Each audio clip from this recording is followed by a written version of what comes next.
We're not doing this in costume? I thought we were doing this in costume. This is a pagan holiday, and I don't think this is very good, and I don't appreciate you dressing up like this. The funny thing is, I don't even know if we're actually going to talk about Halloween tonight. We just try to rope these guys in and tell them we're going to talk about something.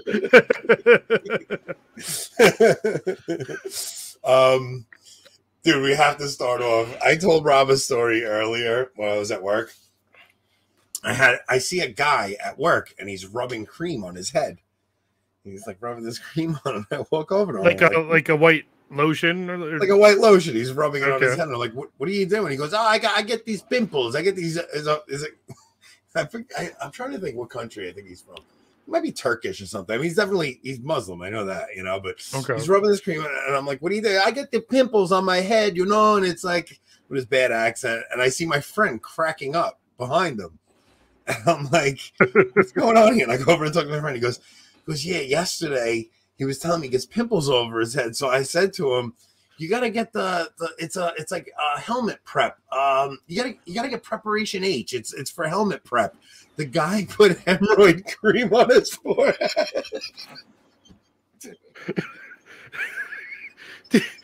I almost died. It was the meanest thing I've ever seen anybody do. Oh my gosh. Preparation H on his head thinking it's hard hat prep. Oh, my stomach hurts again. Oh my God. I was laughing so hard trying not to let him see me laughing. My friend was dying. He thought it was the funniest thing in the world. Dude, it was so mean.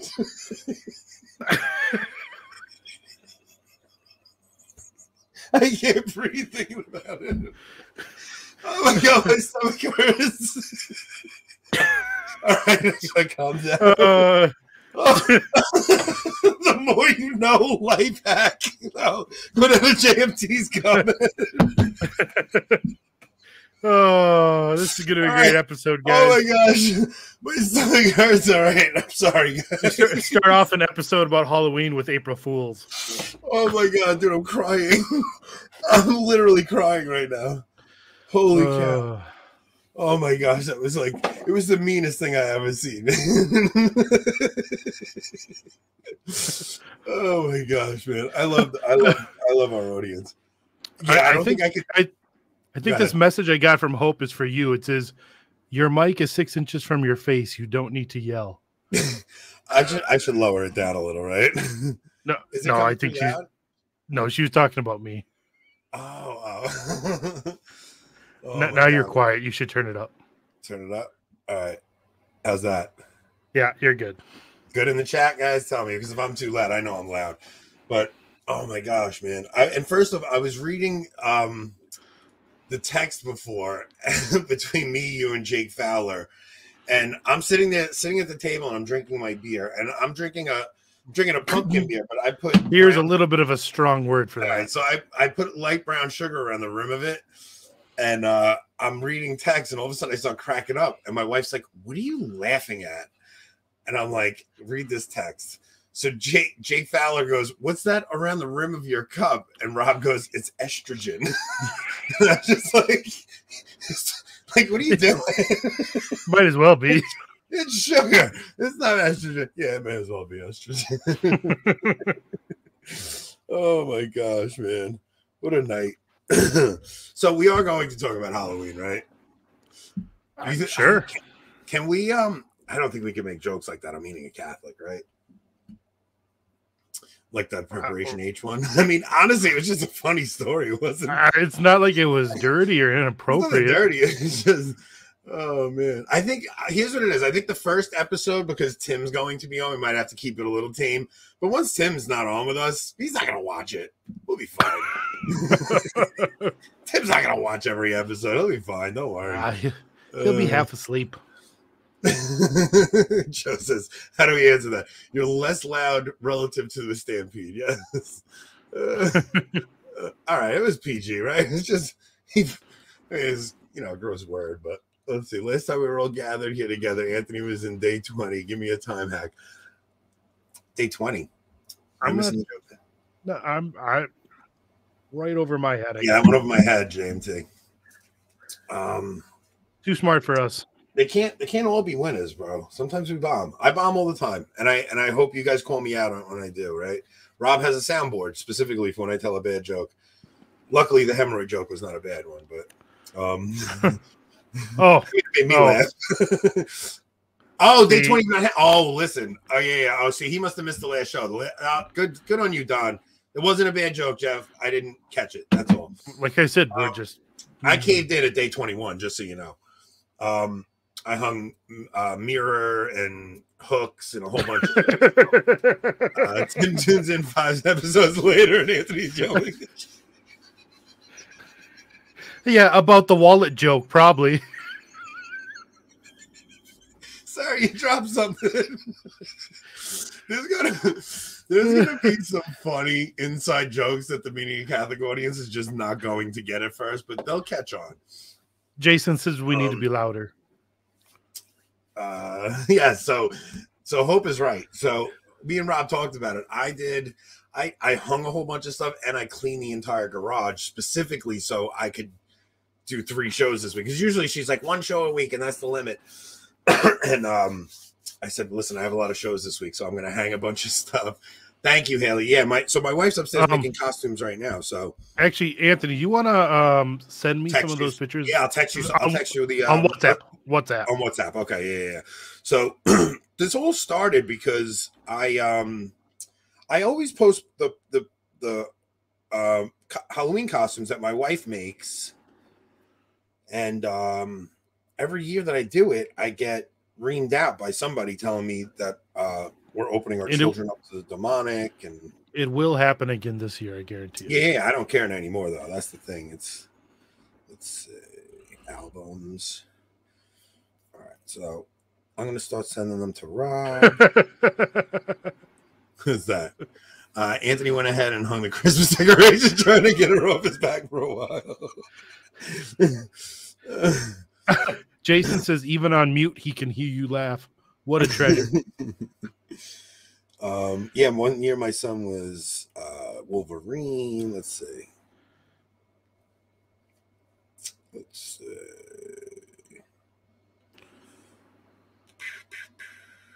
Got a whole bunch. This is my wife as so my wife dressed up as what's the clown from It? Pennywise. So yeah, if you could pop that one up, I sent that one over. Yeah. Pop my wife up as Pennywise. That one is crazy. I like your son as the Joker the best. Just his face is just perfect. Yeah. So all right, I sent that one too. Let's see. Sorry guys for the downtime that we're all right. Yeah, so that's he is as the Joker. That's my son as the Joker. I'm gonna send you him as the Tin Man. I sent him as the Tin Man. Let's see. So my son loves to dress up. Like he always loved to dress up. So my wife, he was like my wife's muse. And yeah, that's him as the Tin Man. Let's see. Oh, Enoch's joined us. He says congratulations. Oh man, dude, we're very, very excited. So let's see. Yeah, pop Nicole up as Pennywise. So all right, so this is my wife as Pennywise. And she was her face makeup. Can you zoom in on her face makeup? Like she did such an awesome job on her face makeup, man. People were like blown away by them, and she loves Tim Burton, my wife. So what happened here? It's not going through. That's because my son is all right. So yeah, so we this all started with people giving me grief because I dress we celebrate Halloween. So I'm trying to find the Avoiding Babylon site now. Let's see, Avoiding Babylon. Writings and blog. Okay.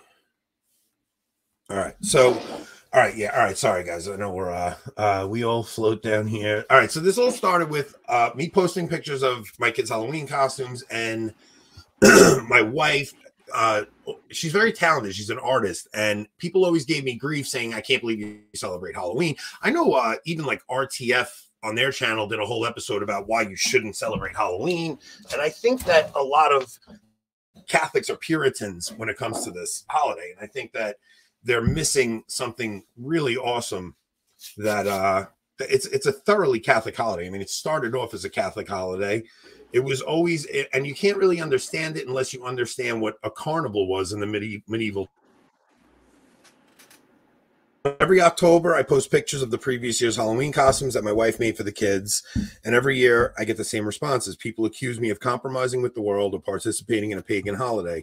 I've even had people tell me I'm opening my family up to demonic oppression or possession. These are traditional Catholics that I rarely disagree with, that I think have a very modern view of Halloween. I've tried to make my case for it, but on Twitter, it's not really the right place for it. So the origins of Halloween. Most people understand that it is the evening before the celebration of Hallowtide. That is the Feast of All Saints, followed by the Feast of All Souls. The debate isn't typically about this. The debate is around how Halloween is celebrated in modern American culture. So if you're celebrating Halloween just like everybody else does, that's obviously not a Catholic holiday, right? It's like you have to do something different.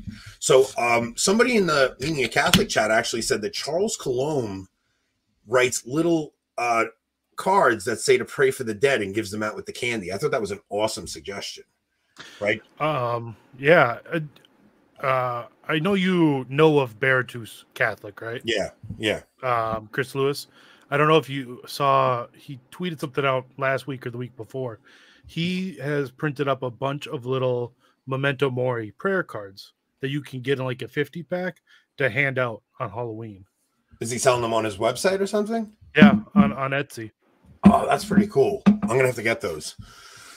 It's like that's just something simple, because the whole point of Halloween is to remind us of the dead, right? It's to remind us to pray for souls in purgatory. It's to remind us to pray to the saints, but it's really to remind us of our own death. And it's more than that even. So to understand Halloween properly, you need to know what a carnival was in the Middle Ages. Carnivals were a time to celebrate the upside down, the strange and the inverse. They would dress up a peasant and make him look like a king for the day. Men would dress as women. They would mock the authorities with satire. There would be monsters everywhere. All of this was to remind them that what they would find at the edge or the end of the world. Now, the problem with this is we see monsters everywhere today. So when you walk around, you see girls walking around with purple hair. That's very cool, man. I'm gonna have to order those. They come in a 50 pack for $6.50. That's amazing. No, hold on. I'm not sure how much it costs per one. I don't think it's $6.50 for one, but yeah. Anyways. Yeah. So I mean, even if they were, if they're $1 each, that's a lot, right? But maybe there's something you could do. But it's just a little, just something, like a little something to put with the candy that you're handing out to the kids in the neighborhood. So, yeah, like I was saying, the problem is that we see the upside down every day. We see men dressing as women every day. We see girls running around with purple hair. Rob's wife has purple hair sometimes. Yep. So when she gets bored of the brown, yep. My wife has pink hair. Believe me, I'm just teasing. But the problem is that we see, wait, let's see. She ain't cool me out my hair. Why don't you? Have you ever seen my picture? I'm going to send Rob a picture of my wife with her pink hair. I'll find that later. So, yeah. So we're seeing the Halloween is actually supposed to remind you of the end of the world and what you're going to see at the end of the world. So we see monsters at the end of the world. Now, the problem is we're seeing that every day. So we think of it as normal now. So like Kennedy Hall put up a post yesterday, which he was right about it. Like he was talking about How to Train Your Dragon. Now, there are some good themes in this movie. There's like themes of virtue in it. There's themes about like taming the dragon. And he said that he viewed the taming of the dragon as conquering sin. Now, that's one way to interpret it, but in reality, what the culture is doing now is they're trying to inverse everything. Yeah, there's no shame in that. What I was teasing. I was joking about purple hair. There's nothing wrong with purple hair. So, like we started talking about Shrek. The stories we see nowadays, it's like the Princess and the Frog story is right. The prince looks like a frog, and then when the frog kisses the princess, he becomes a prince. Now you look at the Shrek story. I used to hand out my mixtape on a thumb drive disguised as a Kit Kat bar. Yo, Oz, we actually are using your Unite the Clan song as our intro, our meaning of Catholic. So I had to ask Tim about that because Tim's a little funny about music on his channel. He was like, no, absolutely, you could play it. So I'm pretty excited about that we're going to get to keep our intro. You'll be the first hip-hop on Meaning of Catholic. Yeah, he's never had hip-hop on his channel. That's right. So, yeah, so now you look at the story of Shrek. Now, instead of Fiona, who's an ogre in the dark, and at times like this, then she kisses Prince Charming and her becoming a beautiful princess, she becomes an ogre. And it's like humans are bad. It's an anti-human story. It's like humans are bad, monsters are good. And they're trying to normalize the monsters that are supposed to be at the edge of the world. Just like they're trying to normalize men dressing as women. They're trying to this is all stuff that's subconsciously having an effect on our culture. So it's the story of How to Tame Your Dragons. The first one is really well done, but by the last one that they made, it's like the dragons are good and humans are bad, and we're not good enough for the dragons. Which is basically like, even look at like Sesame Street, right? Sesame Street, it's like they're trying to get kids used to these monsters and stuff. And when you think about it, we just had a real life invisible dragon pass through our system over the past 2 years with the pandemic, and people lost their minds because they didn't know what to do, because we've been told, don't fear anything, don't fear anything, don't fear anything. Oh my God, we have to fear everything right now. It's like there's such an imbalance of rationality with fear. And it's because of storytelling has a big part to do with that. So when most Christians in the West picture cherubim, in their mind, they probably have an image of a beautiful angel with wings, or even a baby with wings, because of artist depictions during the Renaissance. But if you really know Cupid, basically. Cupid is what our understanding of cherubim is. But if you actually read from Ezekiel, this is the description of cherubim. And from the midst of it came the likeness of four living creatures. And this was their appearance. They had the form of men, but each had four faces. Each of them had four wings. Their legs were straight. The soles of their feet were like the sole of a calf's foot, and they sparkled like burnished bronze. I mean, this is a monster, right? Like it's almost like, what's not Pegasus. What is that? Yeah, can you find, so what is that now? That's a cherubim. Now, is that, so there's actually, so if you look up let me see, the Eastern icon, it's called the tetramorph. Is that? Oh boy, Googling live on stream. You never know what's come up too. The Eastern icon, the tetramorph. It's pretty similar, right? So that's what a cherubim looks like. That's the description of it. But not even, because the feet should have hooves, right? Oh, but it has hooves in the background there. So it's like, this is what was guarding the garden outside of Eden to not allow humans to come back in. Now, they also had to put cherubim on the covenant. So like the understanding is, it's very similar to gargoyles on the outside of a church were.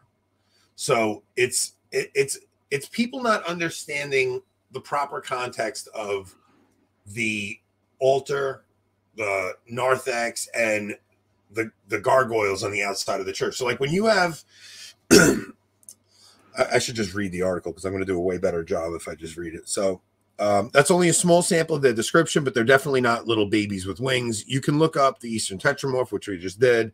God places the cherubim at the entry to Eden, blocking the tree of life. He later commands cherubim to be placed on the Ark of the Covenant. Cherubim are essentially monster-like creatures. This is why you find gargoyles on the outside of cathedrals. We place monsters on the outside of the church to ward off other monsters. Symbolically, this is like having a dragon guarding a treasure. Halloween decorations should follow this pattern. So you're going to use your jack-o'-lanterns should be the gargoyles outside of your house. They should be on your stoop, acting like little monsters outside your house, keeping other monsters out. If that's, you know, it's not, so it's like they took, these are all customs that were always Catholic, and they commercialized them to a point where it's like, you know, silly, but like, I think they used to use, it wasn't pumpkins they used maybe turnips or something in Ireland. That was an Irish custom, right? So, and France had the dressing up custom. So it's kind of like an amalgamation from all different cultures that kind of came into the American culture, because you have a multicultural Catholic society in America. You have the Irish immigrants, the Italian immigrants, the French immigrants. So that's kind of why it all got mashed up and stuff. But there really was, like, these are customs that were from other countries. So, let's see. The idea of trick-or-treating is about strange things that approach your home and how you deal with them. If you let them all the way in, they may destroy your sanctuary. If you act like a Puritan and shun them away and don't give them any candy, they're going to egg your house, right? So it's like, if you act like a Puritan and you tell the kids in the neighborhood you're not going to give them any candy, they may egg your house. If you overindulge in things, it's even worse. So, but if you give them just a little bit of candy, they'll go on their way and there won't be any issue. Think coming upon you. If you give in completely, they'll devour your soul. If you try just to shut them out completely, you may fall and wind up later like the man. Like the man who got rid of the demon, only to have 7 return later when they find the house swept clean. But if we placate them a little bit on this one day in moderation, we could get it out of our system. So like that really is the idea of Halloween and Carnival. It's Mardi Gras, right? So we know there's a big fast coming. So before the fast, we have a little feast on Mardi Gras. It doesn't mean overindulge, get plastered, and do sinful things. It just means indulge a tiny bit of these things before you go into the fast. And then Easter is another feast. So you kind of have them at open end at either end of the fast. Does that make sense? You disagree? Because you're usually contrarian with most things. No. Yeah, so like our lives as Catholics are supposed to be, let's see, devour my soul. You must have tough kids in your neighborhood. No, they'll devour your house, though. I've had my house toilet papered. So if you have our lives as Catholics are just supposed to be like this. And a lot of us have lost this rhythm of life where we do fast, feast. So like, especially because we're always on our phones, and anytime you want something, you just hit it on Amazon and it gets delivered to you. It's like, my favorite liturgical season by far is Lent, because it forces me to go into penance. It forces me to. It's like, but we're supposed to live that penitential life all year long. So when these holidays come up, like when you get a Halloween that comes up, you really should use it as a time to fast beforehand. And then when Halloween comes, you can feast a little bit. And then afterward, you go back into fasting. So, and going to church is very important during this too. So, okay. So then why the disguise? There's 3 reasons why we wear costume. 1, it's fun. 2nd, because we're hiding from death. Like you're trying to hide from death, because death is all we're thinking about. So you're disguising yourself. That was what the French were doing. The French were wearing costumes to hide from death. You were hiding from the Grim Reaper, essentially. Trying to trick them by posing. Go ahead. French just like costumes. That too. They're weirdos, right? But that was their excuse, please, right? So trying to trick them by posing as someone else. And the 3rd is to mock death, because it no longer has power over us.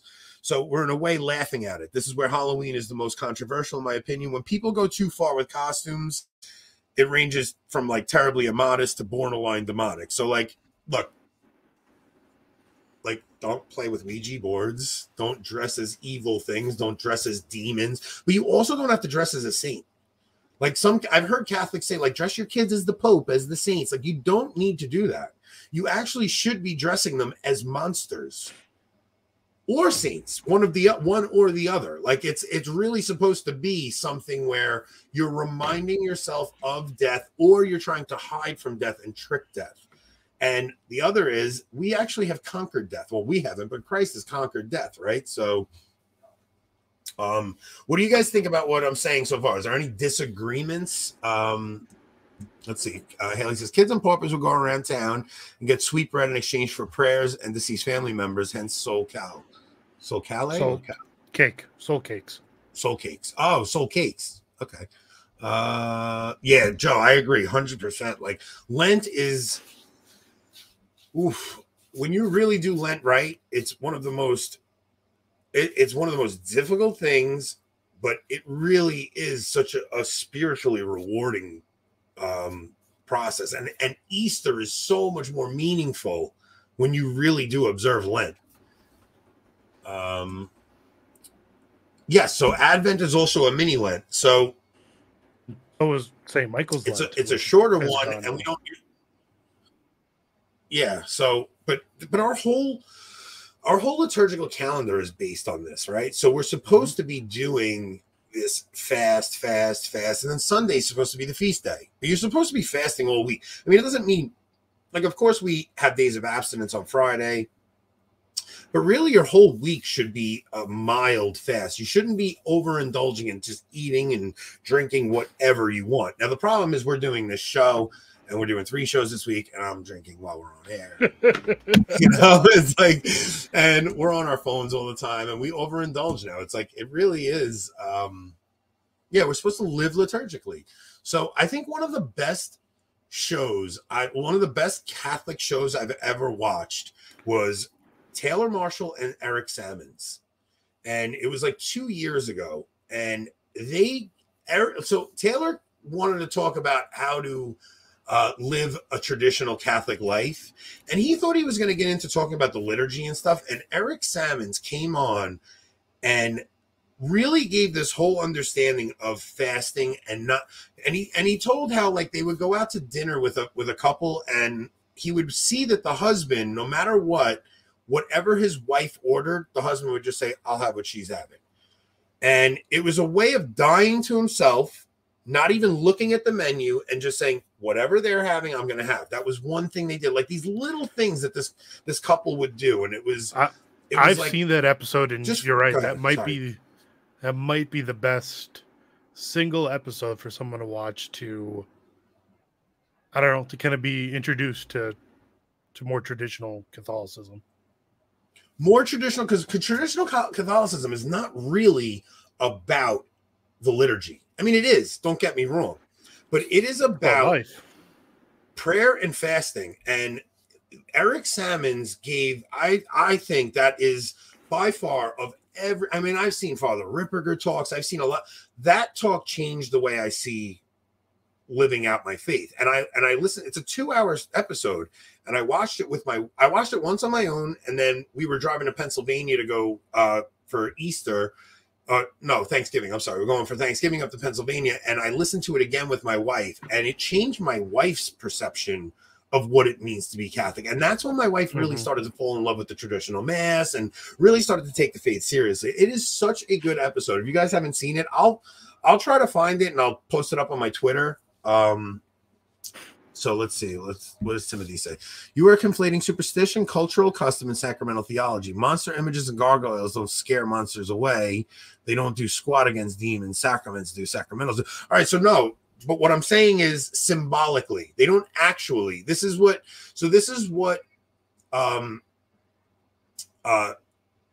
kind of architecture is it? Gothic architecture was meant. Like Gothic architecture symbolically, I don't think it actually scares anything away. It was meant to symbolically remind us. That's all it is. It doesn't actually do anything. It's to remind you that you have the altar in the center, then you have the outside perimeter. Like the church in the Middle Ages, an actual cathedral was set up in a way where the closer you get to the center, the closer you get to Christ. And it's, as you spread further away, you start to see stranger and stranger things. So when you get to the not the vestibule, narthex. the narthex is right before you go out. So right when you walk Yep. into the church, in that area before you go into the church, like anybody could be in there. But then you have the Mass of the Faithful and the Mass of the Catechumens, right? So the Mass of the Catechumens, anybody that's going to be baptized can come into the church itself. Then we have the catechumens leave, and we reveal our mysteries at the center that are hidden before we actually show, like before the catechumens can see them. But out in the narthex, anybody can be there. So you could have homeless people out there that are it could be even atheists out there. It's like, but inside the church, we're supposed to guard our mysteries. Now, we've lost all sense of this in the modern era, in the modern age. Like, we don't have any concept of that. That really is, especially Eastern churches are set up that way. Way better than Western churches, I think. Well, they even have, I forget what it is in the, is it an iconostasis? In the West, we call it a root screen, right? I mean, that even makes that separation even more distinct. You know, the sanctuary. Yeah, so you don't even see what the priest is doing behind that screen, right? Right. Yep. Yeah. So, like, now, if you're looking at a Novus Ordo, that mystery is totally gone, completely gone. Yeah. Now, where you still see it a lot, it's crazy. So now, when you really see it, is at a low mass, where the priest is whispering, and you don't even know what's going on. Mm-hmm. It's like you really don't even know what's going on. My first mass was a low mass. I was so confused. But at the same time, it was like this transcendent thing that was going on that I didn't need to know what was going on. I had no idea. I walked into it accidentally. I had never heard of the Latin Mass before. I went to confession in Manhattan at Holy Innocents, and then I just stumbled upon this Latin Mass, and I sat there in awe. It was the first time I'd ever seen it. It was wild. So,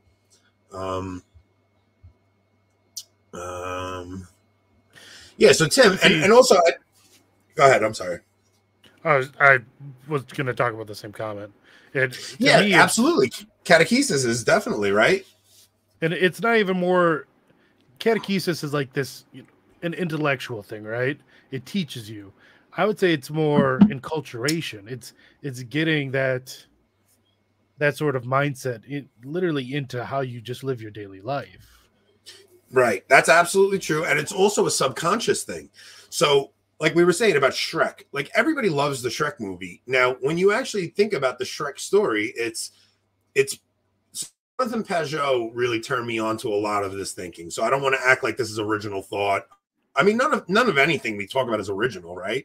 We're all learning it from other places, and we're all reading books and things like that. So, but he calls that parasitic storytelling, where it's actually like, so even like the first Matrix movie we saw, like the first Matrix movie you saw was all about getting out of the machine, right? But then this last Matrix movie that comes around, it's all about, no, let's go in the machine. Let's manipulate the machine. I don't know if anybody saw the latest Matrix movie. It was a train wreck. But it's like we have flipped stories completely upside down. So instead of fearing the dragon and train your dragons and knowing that dragons are dangerous, you don't want to go near these dragons. We are teaching our children, no, you can tame this monster and it's not dangerous. And then by the end of it, you're saying the dragons are the good ones and the humans are bad. And that's every story. That's every animal story that they tell in culture now, right? It's like, I mean, every dog story, everything. It's always like humans bad, animals good. I mean, they're trying to really poison the way we see ourselves because these people are anti-human. Yeah, I mean, but so like even this conversation, so we're talking about gargoyles on the outside of the church and we're talking about Halloween. Anything can be an opportunity for evangelization or catechesis if you're talking about it. Like really anything can be. So and I guess that's one big problem I have with trying to divorce ourselves as Catholics entirely from Halloween is you lose a big chance, a big opportunity to share the faith with people, right? I mean, Halloween's a huge holiday culturally, and if you just ignore it, well, you just lost that chance to show people how Catholic Halloween is or should be. The whole point of this show is we want to take back our traditions. The culture stole them from us, right? So they'll accuse us of this being a pagan holiday, look, every culture had these fall feasts. It's a feast at the fall near the fall solstice. It's like, so you have the midway between the summer and the winter solstice. So all cultures had these feasts because they recognize the leaves are turning and these things are happening. But what Catholicism did was actually enculturate and take these things and baptize them and made them Catholic. So yes, there was the solstice celebration. Samhain. What was that now? Samhain is what a lot of people claim. Well, you have the crazy Puritan prots that claim that, you know, we're celebrating a pagan demonic holiday. Right. Yeah, I'm saying with Samhain was which one? Halloween, Christmas? Christmas, or not Halloween. It was the Celtic Druidic. It was around the time of Halloween, but right. So it's a full festival. Every culture had this, right? So then around Christmas, you had the winter solstice, and we turned that into Christmas, but we didn't really turn it in. We know Christ was born around that time. Yeah. So we just converted this pagan holiday and we baptized it. There was a festival at Easter because it's the springtime and it was Estar, and we baptized it and we celebrate. That's when Christ resurrected. I think people have. I might be wrong on that. I'm not 100%. No, what you are saying is what people claim, right? But I think enemies of the church have done a lot of work to falsely equate some of these things. Like, was there a Germanic, deity known as Ishtar? Yeah, the church. I mean, like, what did the church care, right?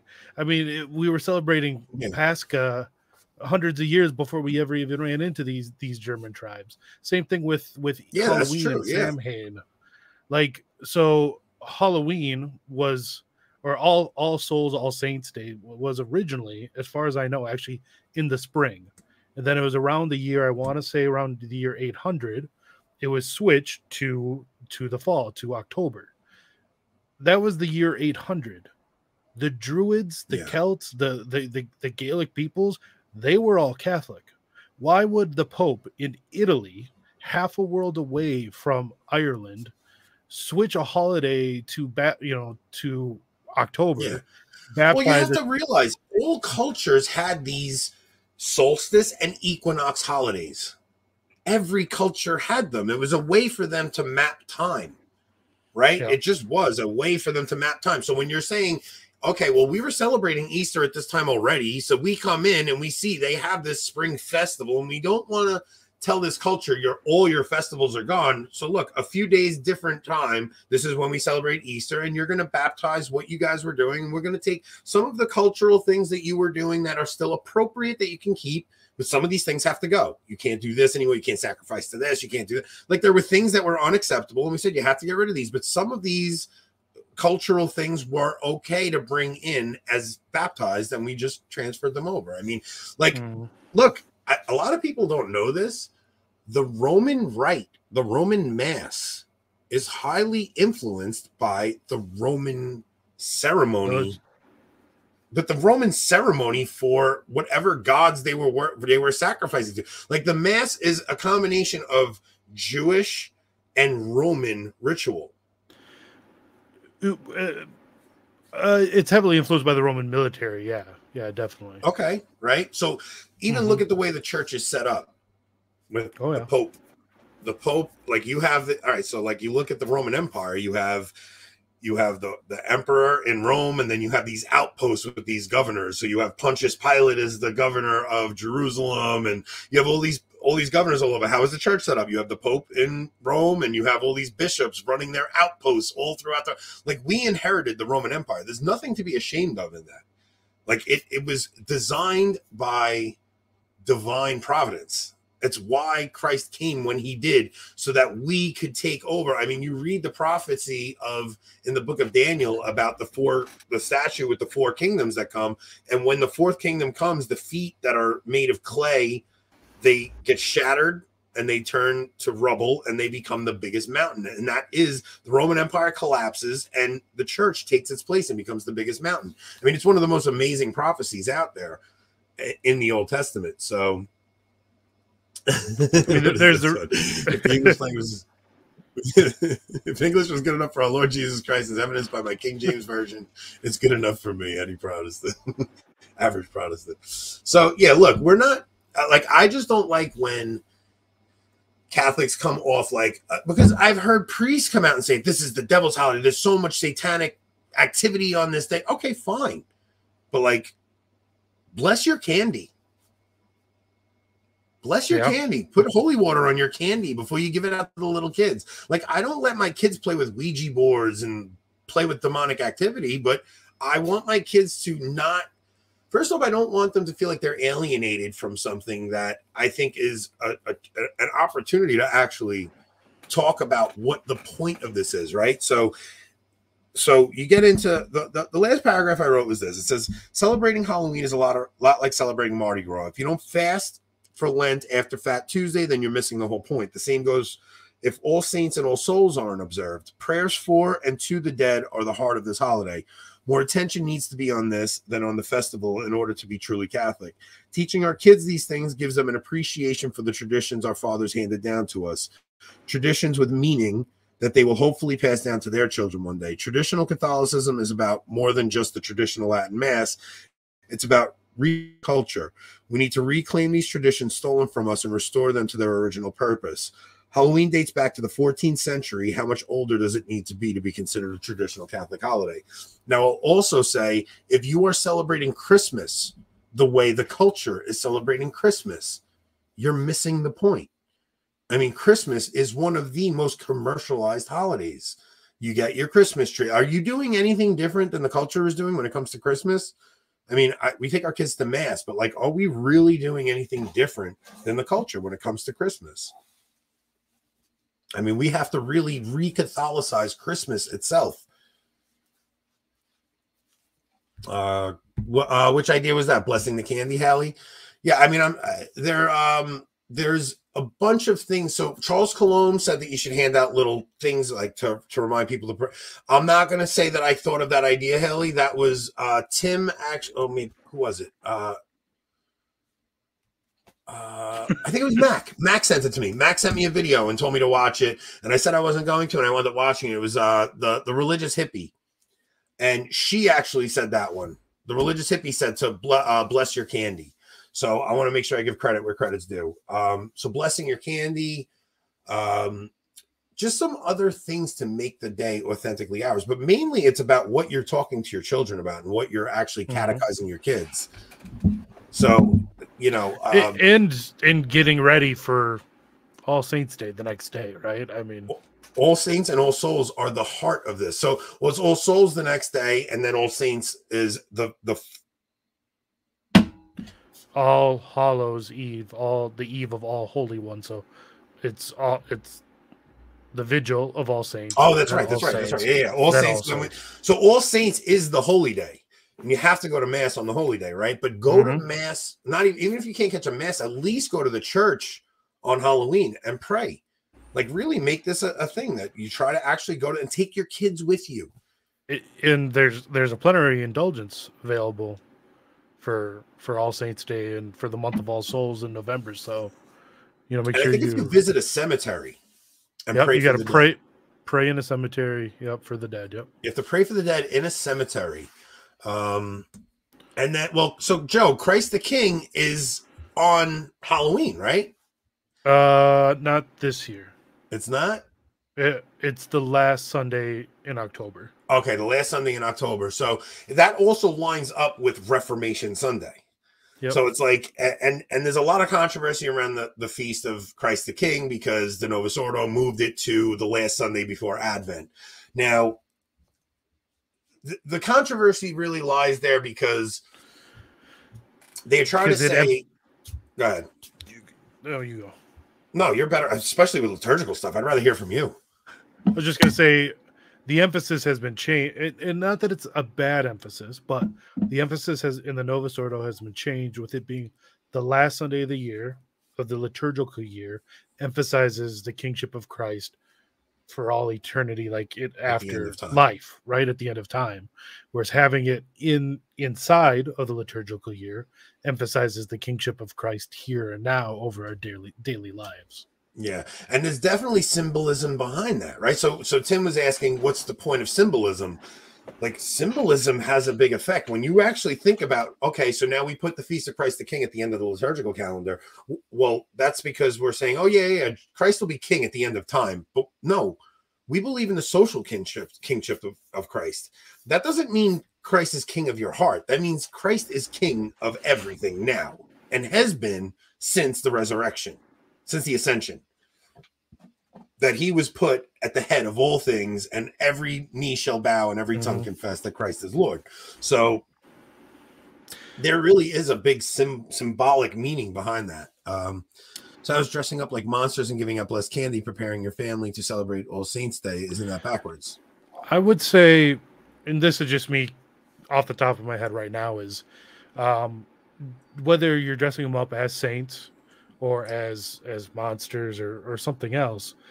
You know, with saints, you can obviously emphasize a virtue that saint had, right, and prepare them that way for All Saints Day. But even if you dress them up as some sort of monster or something like that, well, that emphasizes a vice that they can learn to defeat and don't have to be afraid of, right? Like, I mean, vices are a sort of monster, and monsters usually have one predominant vice. So dress them up as a monster, teach them about the vice, and tell them that, you know, through the grace of God, they don't have to be scared of that vice. They can defeat it.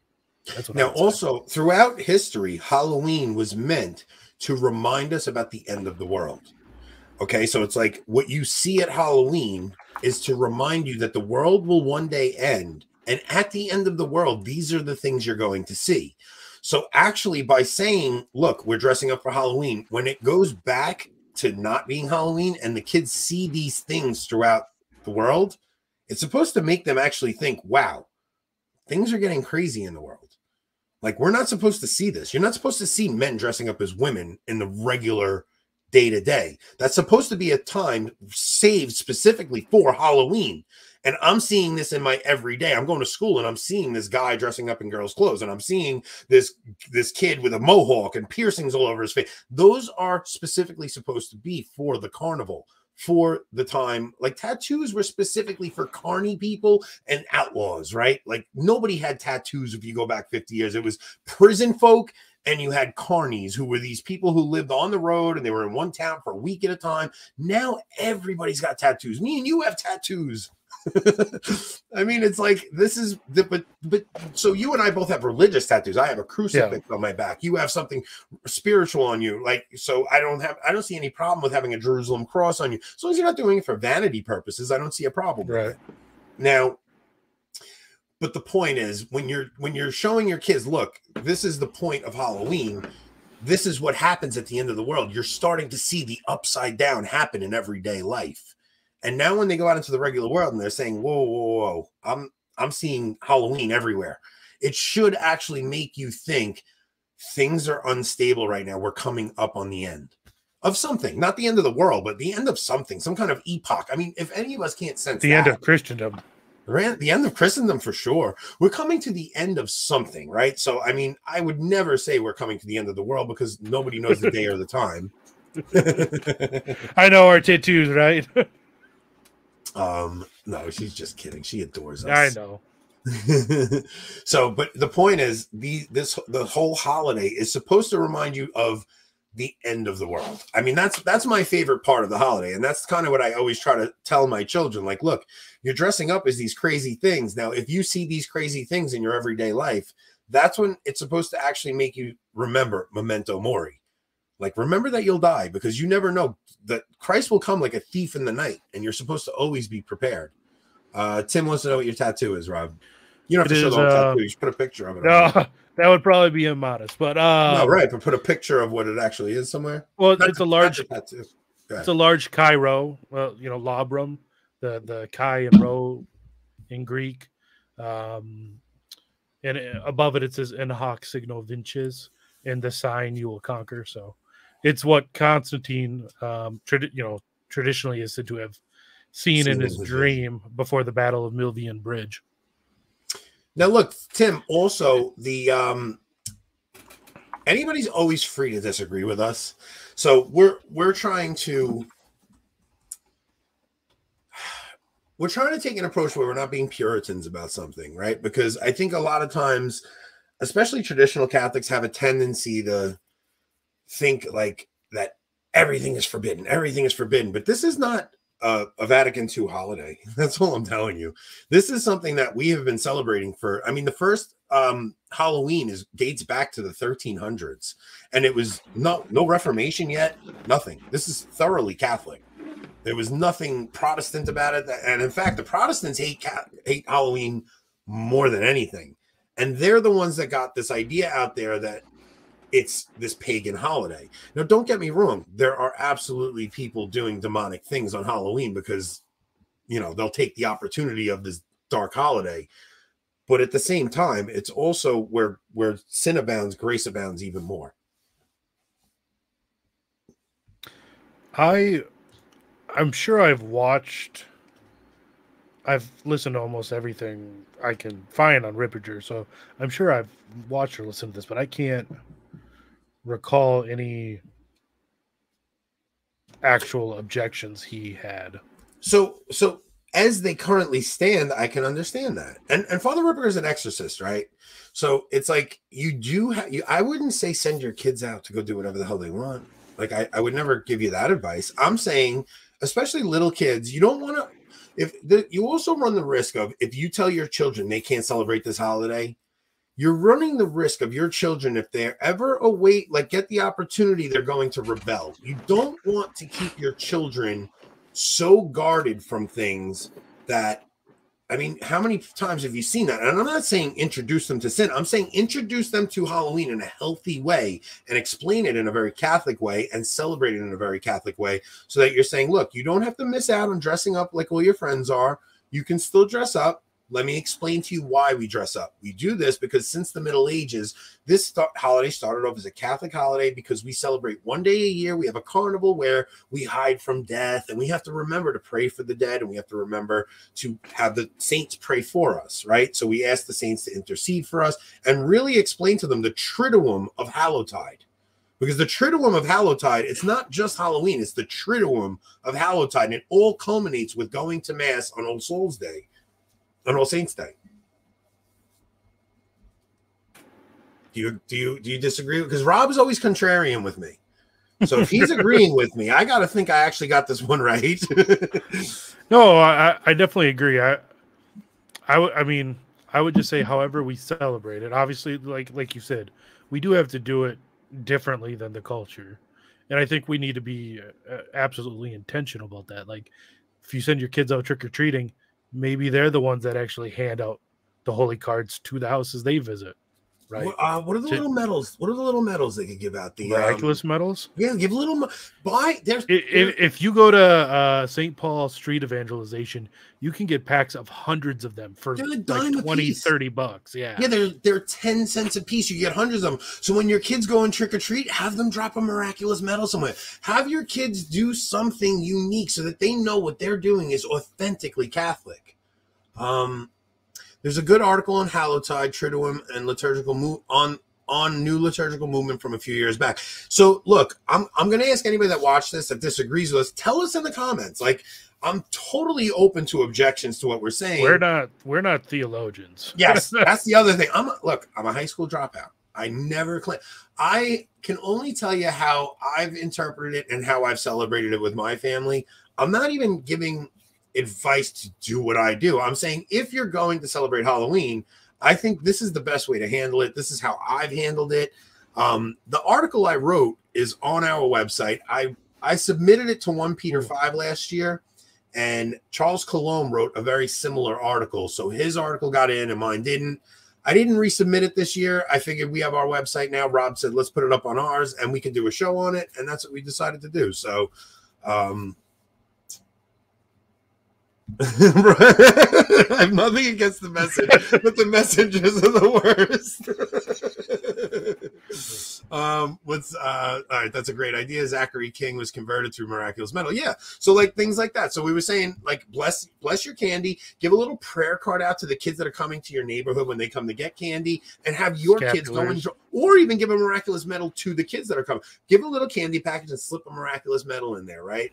It's like little things we could do to actually try to evangelize the culture and not deprive your children of the chance for a fun, exciting day. Like there is, look, they're going to see all the other kids in the neighborhood dressing up. If you tell them they can't dress up, it's almost. I'm not when saying when you start to take the joy, when being Catholic is no longer joyful, or when you actually lose the chance at joy or fun from being Catholic,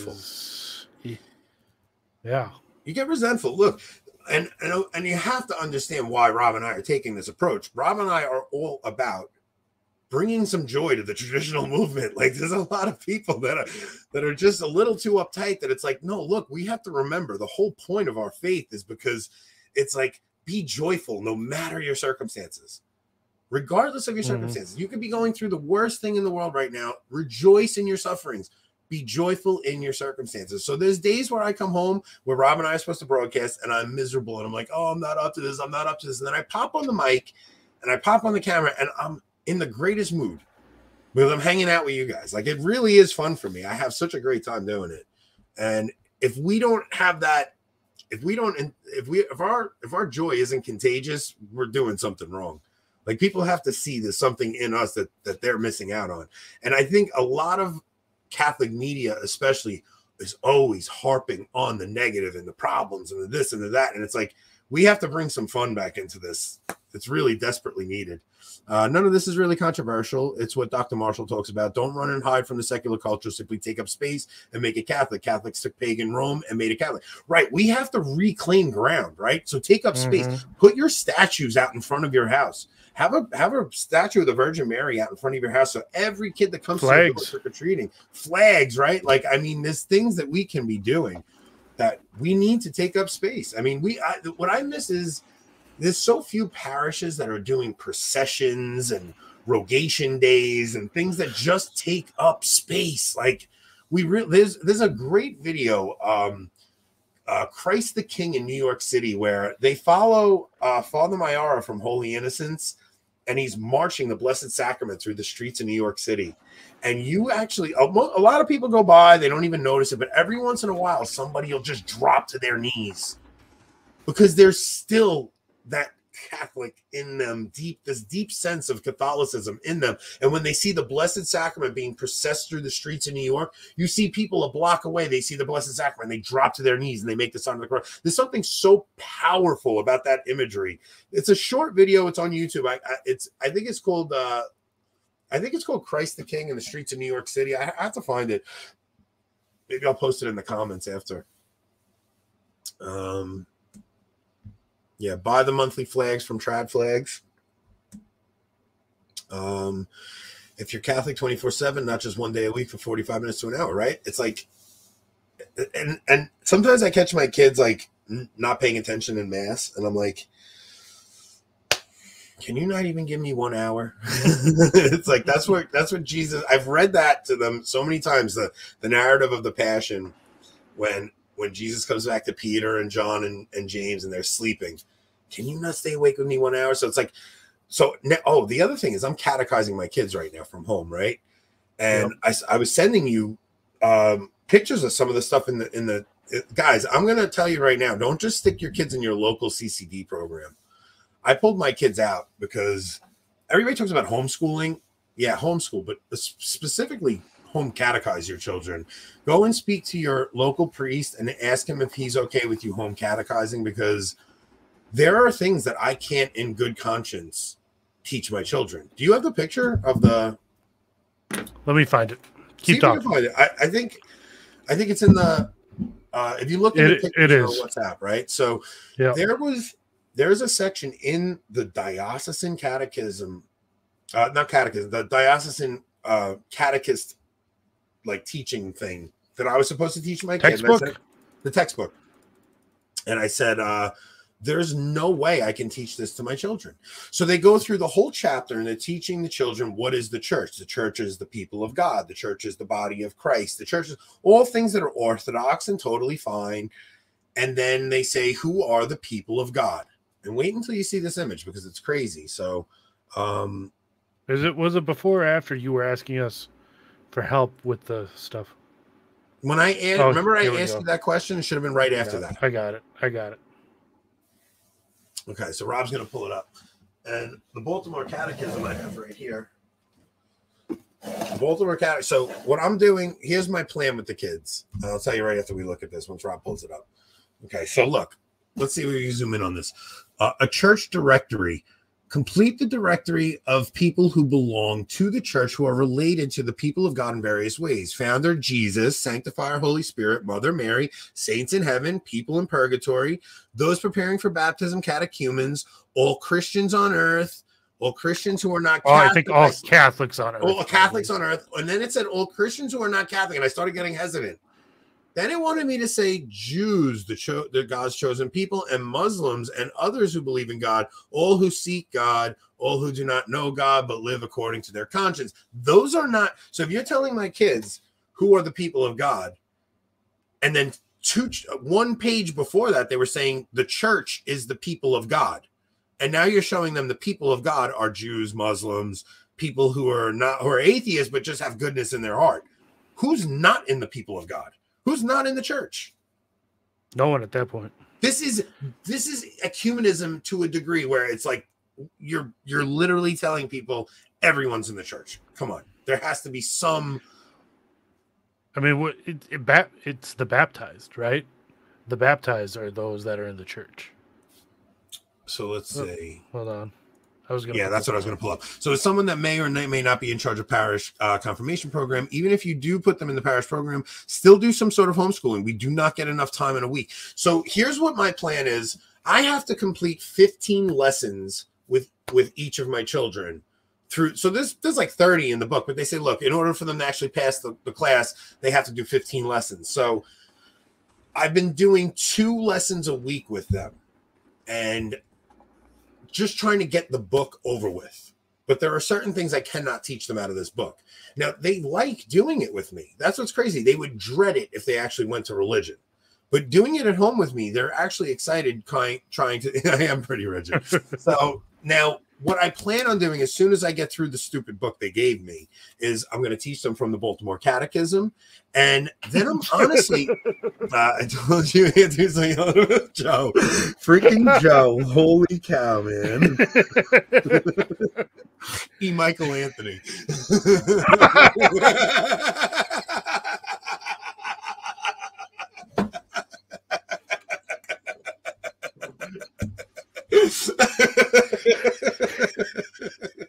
I'm sorry I had to go there. Rob's off screen. Get back on. Are you kidding me? Michael Anthony. So I'm gonna get a text about being loud again. Don't wake the kids up. Dude, what was I doing? Flanders right now. Tim is just shaking my head and eye rolling. A body west of me. Oh my god. So anyway, yeah, look. So I like the program and catechism we have, but seriously, we get an hour and a half a week at best. Parents need to take seriously the role of primary educators for their children. So look, I'm going to teach them from the Baltimore Catechism, and then I'm going to, dude, listen, no one has taught me more. I mean, I'm such a Scott Hahn fan that I know everybody's sick of hearing about it. I'm going to sit my kids in front of the TV. Now, when we listen to Frad for way longer, so don't worry about it. Yeah, so now when we drive to Mass on Sundays, it's a 40-minute ride to Mass, and we listen to Father Mike Schmidt's homily every week on the way to Mass. Father Mike is great for kids. Like, he really does, like, have like, my daughter actually says, Daddy, can you put Father Mike on? Like, she gets excited to listen to him. She loves his he really gives really good catechetical lessons. He has a very Protestant theme, the way he does it. So he'll pick he'll do like 3 homilies 3 weeks in a row that all have a theme to them, which I'm not saying they're Protestant and catechesis. That's a very Protestant thing to do. Like, we're going to do this series. Like, he'll do a series, but he'll always use scripture and link them in. And he'll do a series on like getting yourself together and like really, you know, so like he just has he's a great preacher. It's a very rare gift for a priest to be a good preacher. I've had some very bad preachers as priests, even at the traditional mass. They're always better at the traditional mass. They're never not orthodox, but it's a very tough thing to be a good preacher. It's a gift that God has to give. Yeah, Tim, I'm glad you guys are at least agreeing with that, right? Joe says we need a moderator to mute the anti-Semite. So Connor's in the chat. Who is? Connor. Yeah, Connor's telling me I'm off topic now. I don't even know what he's talking about. We're talking about Halloween, and then we're talking about Father Mike Schmitz. What do you want from me? I love Scott Hahn. So I told everybody my dream interview is to talk to Scott Hahn about the Danielic mystery in the book of Ephesians. So if I can't get Scott Hahn for that, what I'm going to do is I'm going to have to contact Chris Plants. Chris Plants was a student of Scott Hahn, and I know he knows that. So it's really just the book of Ephesians is a typological fulfillment of the book of Daniel. And it is one of those things that will blow your mind when you really see how it happens. How when Paul talks about the mystery, he's not just saying this ethereal mystery. He's talking about the mystery in Daniel, that the Danielic mystery in the book of Ephesians is a typological fulfillment of the book of Daniel in the book of Ephesians.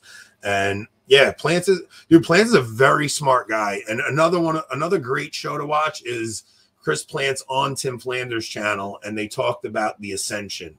And it's an exciting talk. It's one of those talks where you realize that the gospel, like Protestants want to talk about the gospel. Oh, they think the gospel is give your life to accept Jesus as your personal Lord and Savior, and you get to heaven. That's not the gospel. The gospel is the Catholic Church. What are you laughing at me for? What's going on? I'm laughing at a comment that I'm probably not going to put on screen. Oh, okay. Hey, no, this is funny.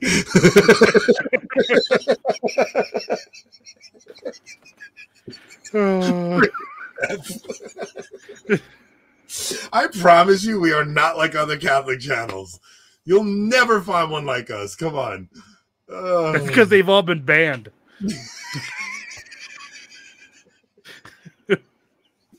That's why there's none like us. You guys that are here from the beginning, man, holy cow! You guys have watched our channel develop. We started off okay, we're gonna do trivia tonight. It slowly just plummeted. I did 3 episodes on the Baltimore Catechism. I was like, nope, these guys don't want that's what I'm saying. Like, we were 5 views total. Guys, if you ever went back to our early videos, all of my early videos were the only funny one I did was the one you can't hear. Yeah, like I did the marriage advice video, which I still think I wish the audio was good on it because I think that freaking video is funny, man. Like I can try to clean it up. I don't know if I can do it. I tell you, all I did was write a few ideas down, but Enoch, you know how to freestyle. I freestyled that video. I had a few ideas written, just punch points, and I winged that video. Like when I tell you, that's not easy. Like I had a few ideas and I just went, all right, let's go. Let's roll. So if you go back early on, it's my second video and it's marriage advice for Catholic men. And I think that's one of the funniest videos I've ever done. But the audio is horrific on it. It's so bad. I didn't have a microphone. It was so bad. So you have to have like noise canceling headphones on. You got to turn it up to 100, and it's really bad. So, and then after that, I did like a video on the guy Daryl Brooks that's on trial right now. I did a video about him and the Christmas parade. Everything was so serious. It didn't start getting goofy and fun until we started trivia. And then trivia, I gotta be honest, I don't even know if it was us that turned it into this or you guys in the chat. It was them. I blame them. I think it was the chat that sent this show. Look, yeah. The de-evolution was from you guys. I really gotta blame. Tim's right here. Q&A with you. Wait, like an ask me anything type thing? Is that what you mean, Tim? Oh, you guys can ask us anything anytime. We don't have to do an AMA. Except that would get us more views, so we should do a specific AMA. I mean, do we have enough people that would care? I mean, they literally, this is the most like free flowing show ever. Like when we came on, I wasn't sure. Wait, if anybody wasn't in for the beginning of this show that's in the audience now, please go back and listen to the first minute and a half of this show. I told a very funny story at the very beginning of the show, and my ribs hurt very bad from it. Brick wasn't here for the estrogen comment. I am drinking Blue Point Pumpkin, or as Rob would call it, estrogen.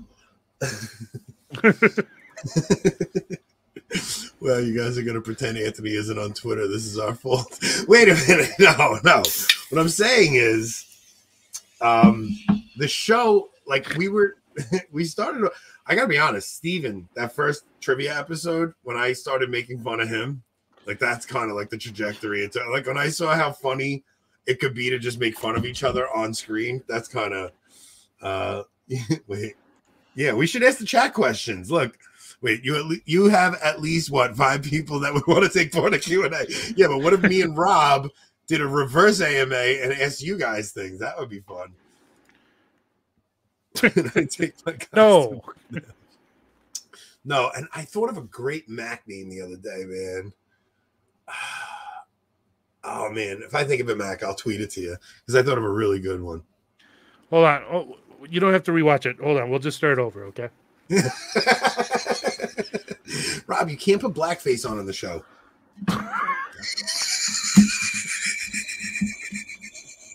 All right. That might be the end. Anthony, I need some advice. When I explain deep theology with my wife, her response is always, there is a loose hair I need to pluck out of your eyebrow. That literally happened to me, okay? I'm not kidding. I was saying something like really, really deep to my wife, and she's looking at me, and I'm like, why are you looking at me? She goes, you have this really long eyebrow hair. I just gotta, and she pulled an eyebrow, like an eyebrow hair out. I wanted to strangle her. What is this? Orange face? Who do you think you are? Saint Maximus the Confessor. Let's see. Yeah, no, and she's actually telling something I told. That actually happened to me. I think I tweeted it. I was funnier in a tweet. I was like, me trying to explain something to my wife. Babe, do you know the deep mystery of the Christological this and that? And she just goes, yeah, this eyebrow hair I really just want to pull out right now. It's like, she's just, we're doing, oh, you know what's going to be fun? We're doing the temperament show. So November 4th. Friday, November 4th. Friday, November 4th. You guys really want to be there for this. It's 7 p.m. Eastern. So a little earlier than normal. Yeah, so 7 Eastern. Rob and Hope, me and my wife, Nicole, are sitting down with a couple that wrote a book on temperaments. It's with Art and Lorraine Bennett. They wrote literally the book on it called hold on, let me look it up. I'm literally reading it right now. I should know this. Now the funniest part is Rob contacts them and asks them if they'll do the interview with us, and he sends them our channel, and they watched the trivia episode and they liked it. Yeah, they didn't. They actually wanted to come on the show after watching it. I said, I can't believe the temperament God gave you is the book. Yeah. So they are a Catholic couple. They wrote a book on temperaments. And my wife, I was like, Nicole, will you come on and do this? So I made my wife take the quiz so we know what my wife's temperament is now. Oh. Ooh, I'm going to pull that website up and share it with everyone. It'd be fun to actually learn what some of you... No. Don't give it to them. They have to watch the show, and we'll give it to them at the show. Learn to tease, Rob. You got to tease things. We're not giving you guys... Yes. So good. So good at teasing, Anthony. So you think you know MOC. So you think you know your temperament. Ooh. That's what we should call it. You're right. So you think you know your temperament is going to be the name of that episode. So we got to remember that. It's going to be a hard one. So my wife is going to come on. She'll be on with me. Rob's going to be on with Hope. And this couple is going to discuss with us our temperaments and tell us how we can get along. So now Rob and I did the test today. I know what my temperament is. My wife did the test. So my wife, I've been bugging my wife to come on here. She always says no. So I just told her, I said, Nicole, I already told this couple you're coming on. What? I'm like, I told the couple you're coming on. I'm like, I already booked them. I'm like, there's no way you can get out of it. She got so mad at me. Like, I already told him you come on. I don't know what to do. I don't know what to tell you. She wants to kill me right now, but I'm like, take the test. Let's see what you are. Now, my wife is, she has the ultimate people pleaser temperament. So she's sanguine phlegmatic, which is like, she's so worried about pleasing people. So what I did was I told her, no, I already told these people you're coming on, so you can't disappoint them. And now she's committed. Oh yeah, I'm a sanguine. yeah. I'm a sanguine with a little choleric in there. Was what the test told me. So, congrats for becoming regulars on Meaning of Catholic. Nice to see you all as always. So yeah, we are really excited. So our next show will be on Thursday. It's going to be the whole on the Meaning of Catholic. On the Meaning of Catholic. You guys have to tune in on the Meaning of Catholic. The show is going to be the whole Meaning of Catholic crew. So it's going to be Jeremiah, Tim, Nick, Jake, and then we have Jake from Mass of the Ages coming. We have Trevor from Trident Teen Brew coming, and we have Angela coming. So we have a full house, 9 of us. It is going to be an awesome show. We are going to hit them with some great questions. Anthony's temperament is procrastinate until they forget, then be active and earn brownie points. Actually, Anthony, now that I think about it, it might actually be helpful for people to take the test beforehand so that they can hear what the Bennetts have to say about that temperament. Okay. But that might get more people interested. Don't give it to people yet. Don't give it to them yet. So there's a website where you can just go and take this test. It takes 4 minutes. You just punch in all the answers. You punch in all the answers, and you can know. All right, I'll tell you what. Here's the thing. First off, everybody hit like. And if you're not subscribed, subscribe. Like, there's an algorithm that hates us. Like, they're prejudiced against Italians in this day and age. Specifically hates Anthony. Yes, they hate me. So we need you guys to defeat the algorithm. You guys have to share this video. You guys are our friends. We need you. All right, I'll tell you what. Rob, put it in this chat, and only the people that got to see the live show get the website. Because you guys are our faithful fans. Do not give it to the people watching the replay. If you missed the live show, you're not getting it. But we will give it to you if you guys beg us in the comments. So if you're watching the replay, beg us in the comments, and maybe we'll put it up. So Rob's putting up the website now. Guys, it takes 4 minutes. Get the website. Give it to your wife. Also, it actually tells you what your strengths are. Yeah, that'll get me the algorithm. So it'll tell you what your strengths are. It'll also tell you what your vices and weaknesses are and what you need to be careful of. I want to show you guys what my weaknesses are. Here, I can put them up. Put my weaknesses up. So choleric, phlegmatic. I'm sanguine, choleric, right? Yes, correct. Sanguine, choleric. Let me find it here. Here we go. Weaknesses. That's the one. Yeah, I want to see what are my weaknesses.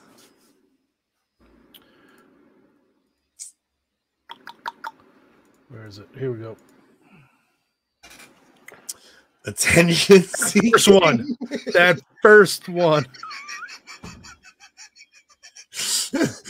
Changeable, chatty, distractible, emotional. Oh my gosh, man. Tendency to exaggerate. Yeah. Faddish, fickle, flighty, frivolous, forgetful, gossipy, inconstant, insincere. That's not true. I'm very sincere. Scattered, sensual, smart alecky, superficial, prone to vanity, and undisciplined. So these are weaknesses and natural vices. So there's one or two that I'm not like, I'll say, I don't think I'm superficial. I don't think I'm insincere.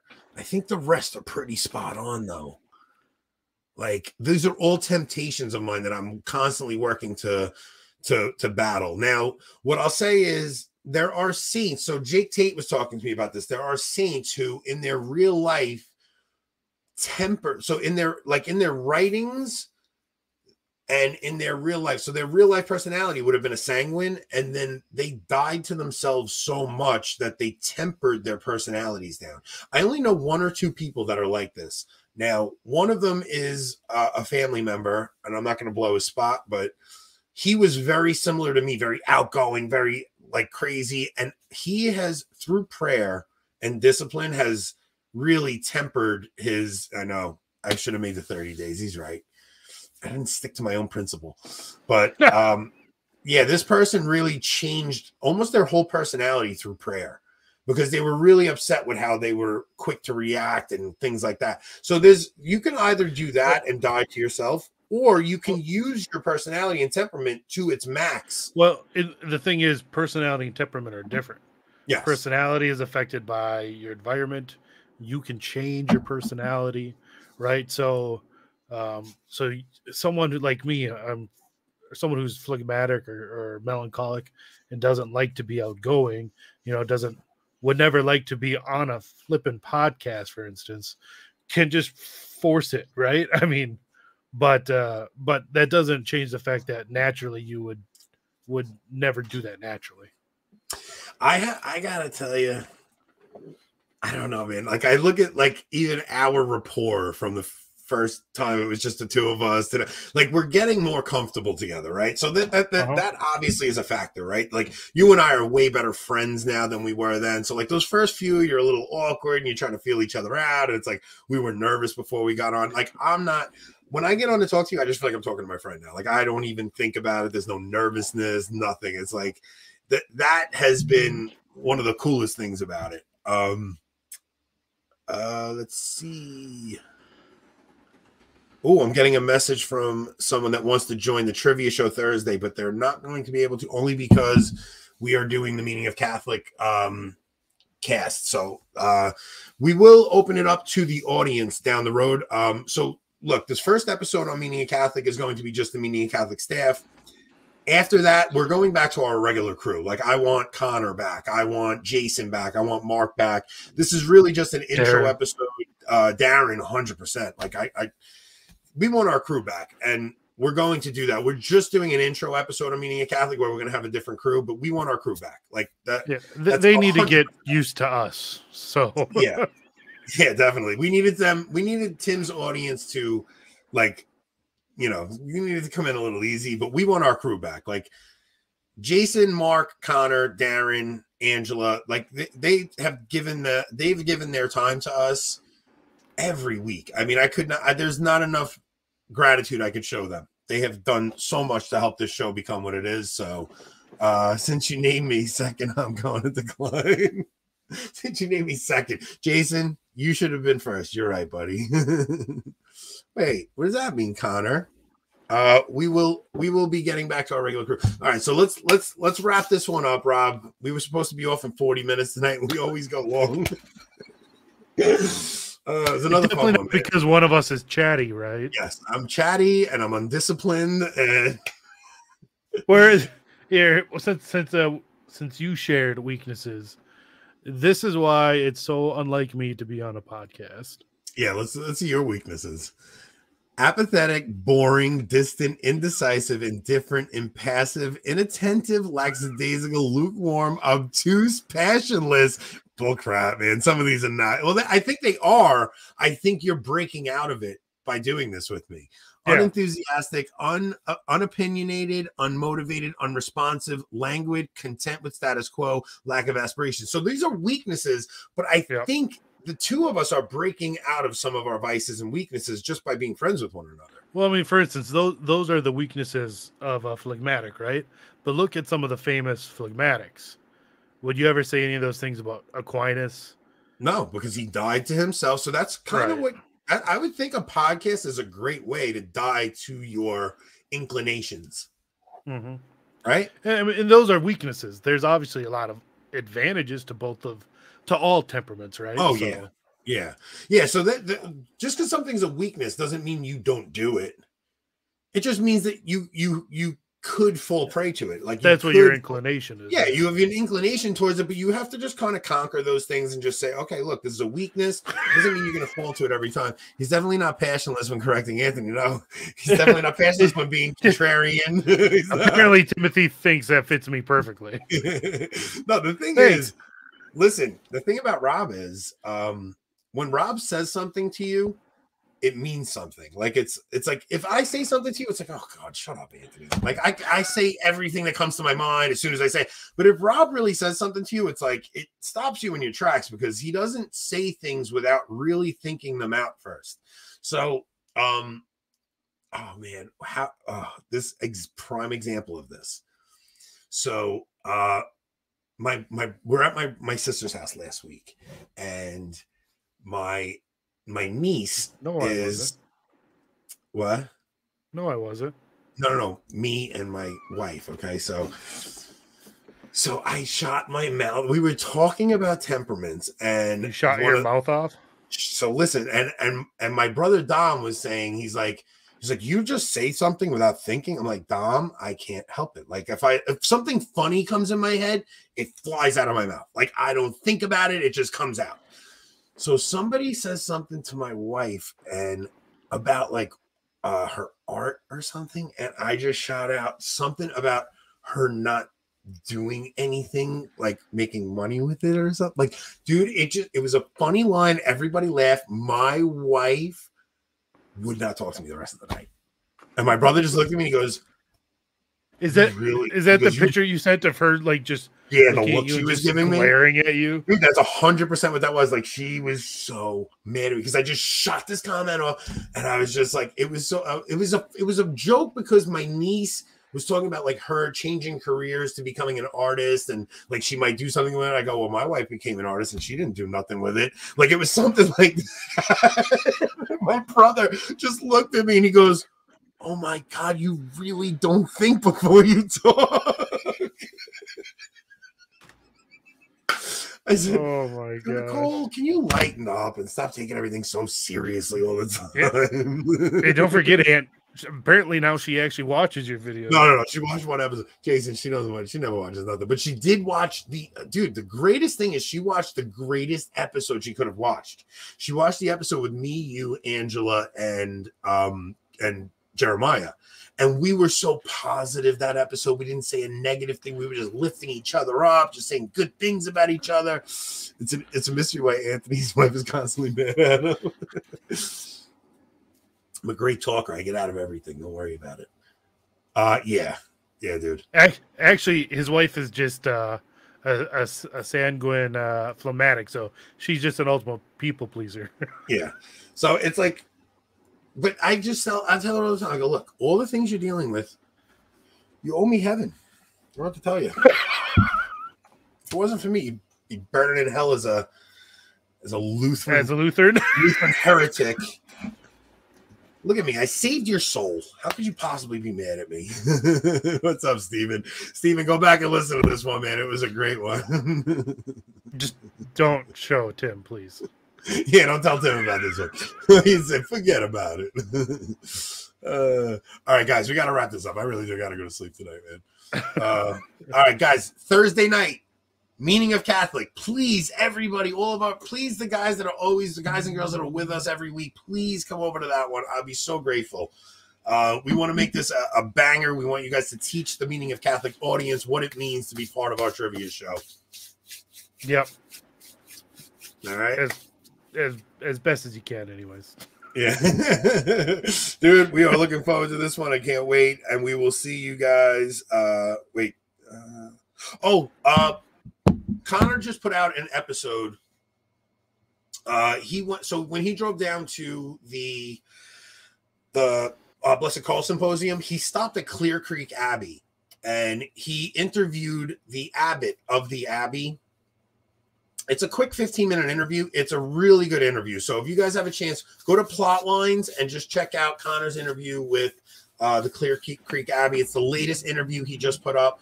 Please go check it out, guys. Connor's awesome. He gives us his time every week. If you guys can, go check it out. And Rob, take us out. Thank you so much, guys.